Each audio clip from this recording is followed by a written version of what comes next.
Good morning. We are up to Perek Zayin, Mishna Beis. The Mishnah reads, Bas Kohen shenisas li Yisrael, the daughter of a Kohen who married a Yisrael.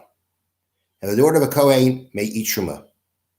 Once she marries somebody who's not a Kohen, she can't eat Truma anymore.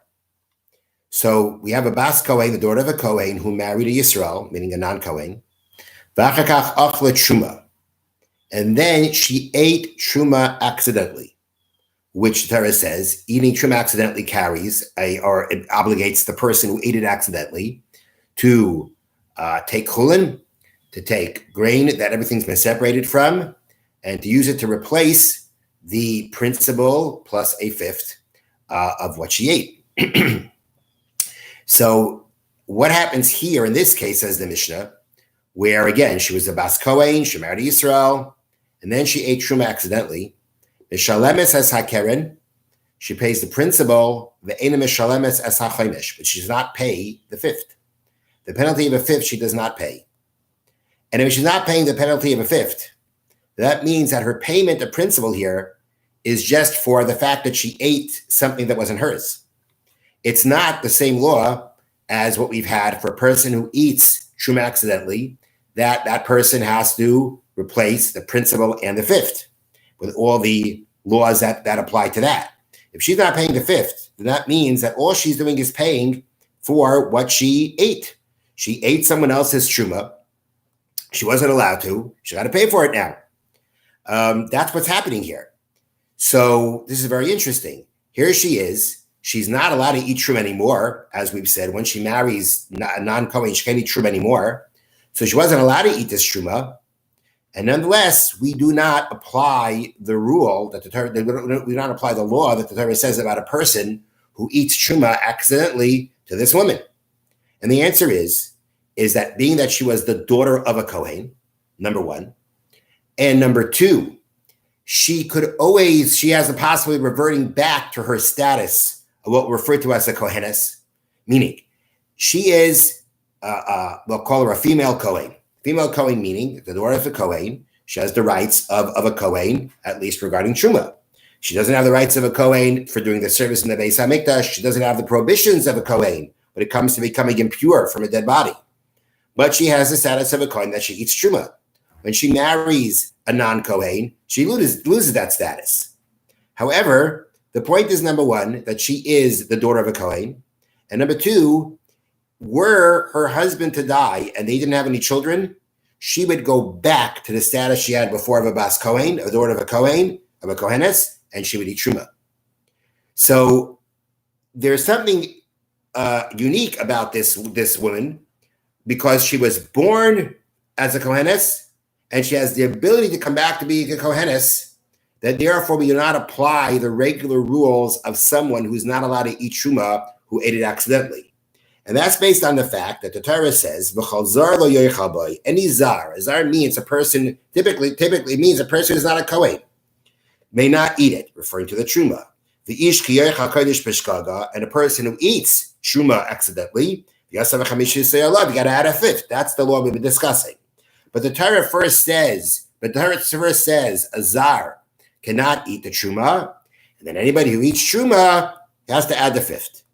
That means that who is the person who has this law, that if they eat Truma accidentally, they have to pay principal plus a fifth? Whoever is classified as a zar, a stranger, being a stranger to kahuna, he's not a Kohen. Well, this woman, although now that she's married to the Yisrael, she seemingly is not the Kohenes anymore. She seemingly doesn't have the status of a Kohenes anymore. Nonetheless, she was born the daughter of a Kohen, and she could revert back to being a Kohenes, the daughter of a Kohen, with all the ramifications of that. And therefore, she does not fit into the classification of a zar, of a stranger to kahuna. And therefore, this law of a person who eats Truma accidentally doesn't apply to her. She's going to have to pay the principal because she ate someone's Truma, like any other person who steals or damages. But she doesn't pay the fifth because she is not a zar. She's still considered to some degree, she still has the status of a Kohenes. Or at least she's not a zar. You can't give her that kind of classification, a stranger to kahuna. Now, because of this, umisasa b'sreifa, If she were to commit adultery, her punishment would be sreifa, which is burning, which, as we said before, when it comes to the capital punishments of the Torah, it doesn't mean they burn her at the stake. It means that she's basically knocked out, and then she has to drink something. She basically there's hot lead put down her. That's what kills her. That's the way the punishment is done for sreifa, for burning. Now, a woman, typically a woman who commits adultery, again, there was warnings, there was witnesses, her punishment for doing so would be chenek, strangulation. But the Torah says that a bas kohen, kisei cheliznos, if a bas kohen defiles herself by committing adultery, then her punishment is sreifa, is burning. So if she's a bas kohen, then the punishment if she commits adultery, even if she's married to a Yisrael, I'm sorry, we'll get to that. If she's a bas kohen, if she's classified as a bas kohen and she commits adultery, her punishment is going to be sreifa. If she's not a bas kohen, her punishment is chenek. The Mishna is now saying that this woman who's married to the Yisrael and she commits adultery, her punishment will be sreifa, like a bas kohen. She is still called a bas kohen. She's still called that, being that she was born as a daughter of a kohen, and she can always revert back to that. She still retains that status even while she is married to a kohen, to a Yisrael, to a non-kohen, and her punishment would be like a bas kohen, like the daughter of a kohen who committed adultery. Nisas la'echem mikol psulin. Now let's say this bas kohen marries any one of the people she's not permitted to marry. She's a divorcee and she marries another kohen. She married a mamzer. Whatever it may be, she married someone that defiles her from kahuna. A bas kohen who marries one of these people she's not allowed to marry to, if let's say that person divorces her, that person dies, then she doesn't go back to her status of being a kohen. Once she marries this kind of person I'll be married to, she is defiled from the kahuna forever. So it comes out now that this idea that she can revert back to being a bas kohen does not apply. And therefore, the Mishnah says, Nisas la'echman b'kol psulin. Let's say she married someone she's not allowed to marry. And because of that, she can't eat truma anymore. If she does eat truma accidentally, mashalemes karin v'chomesh, then she's going to pay the principal and the fifth. Then she is a zar. Then she is considered the stranger to kahuna, and therefore she doesn't retain any status of a kohenes. And therefore, she's like everybody else, and like anybody else who eats truma accidentally. You pay the principal and the fifth with all its laws. Misasa b'chenek. And if then she commits adultery, because she is, even if she's married to these people, she's already married. She is married, so she's not allowed to go ahead and go with someone else. So therefore, were she to commit adultery, what would her punishment be? Or let's say she's not married to the person anymore, and she remarries someone that she can be married to, and she commits adultery.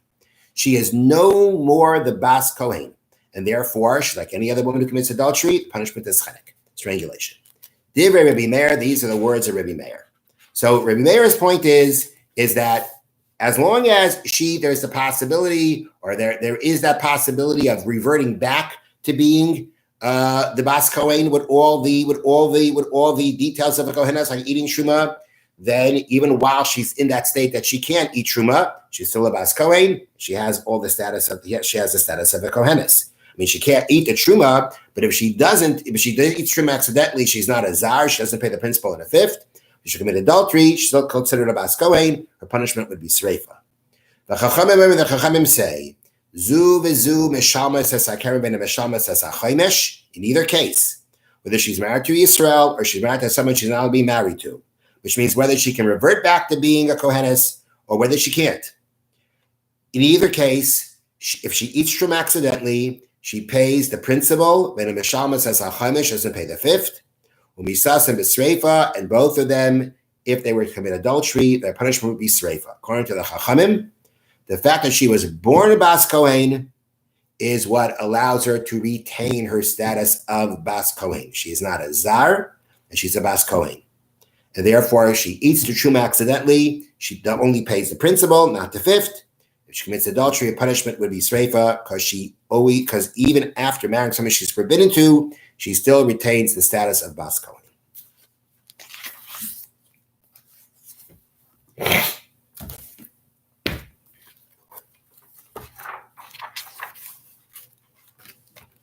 Okay, mitzvahs laisasha lasaris zocher mishum bal chai. Prohibition against emasculating or castrating any male being whatsoever. Shinem, as the pasuk says, uma'uch v'chasus v'nasuk v'charus. It's referring to an animal whose testes are bruised, crushed, or torn or cut. They are not. You can't bring them as a sacrifice. In your land, you shall not perform such a thing. Meaning, you shall not emasculate the animal. Lamnu chazal inyan akasav, that our sages interpret this verse to mean shleitas hazais b'Yisrael. This kind of action of emasculating should not be done amongst the Jewish people. It says, in your land it shall not be done. This kind of act is prohibited to be done by a Jew, within the Jewish people. Bein begufan, whether it be in their own bodies, bein b'shar b'alei chayim, whether it's in animals, tameim v'tahirim, kosher and non-kosher. V'chol ha'mesaris, and anyone who performs emasculation, loika, gets lashes. Afilu mesaris, achar mesaris loika. If, let's say, you do an act emasculation after already doing an act, you just do the act. Loika, again, you get lashes for doing the act. Bein ba'adam, bein b'shar b'alei chayim, whether we're talking about a person, whether we're talking about other animals. This kind of act is prohibited. The isha asir l'sasaretz es hazachar. A woman is forbidden to emasculate a man, a male. And to give some kind of a drink that makes a person sterile. That is not allowed to be done. Again, that you're not allowed to drink that, whether it's a man, whether it is an animal. A woman is permitted to drink this kind of drink that makes her sterile. You're not allowed to tell a guy to go ahead and do this to an animal. You want to emasculate the animal. You cannot tell a guy to do it. If, let's say, the Gentile on his own went and emasculated the animal, the animal is permitted to keep. The Meherem Yisrael, but if the Yisrael used some kind of shtick, some kind of way of letting him know that he'd like this to be done, he doesn't directly tell him, but he makes some kind of a comment in a way that the guy understands that this is what he would like. We find the person who may not keep the animal, he has to sell it to another Jew. And he sells it to another Jew. Meaning he can't sell it to another Jew. He can probably sell it to a guy if he wants to also. It's not a problem for the Jew to buy this animal. The problem is to do it or to get a guy to do it, even if you got him indirectly to do it. There's a fine. It's rabbinic. It's a fine that you, who basically got this who made this happen, you're going to be fined, and you may not keep it, but you can sell it to another Jew. This applies in all places and at all times. Have a great day.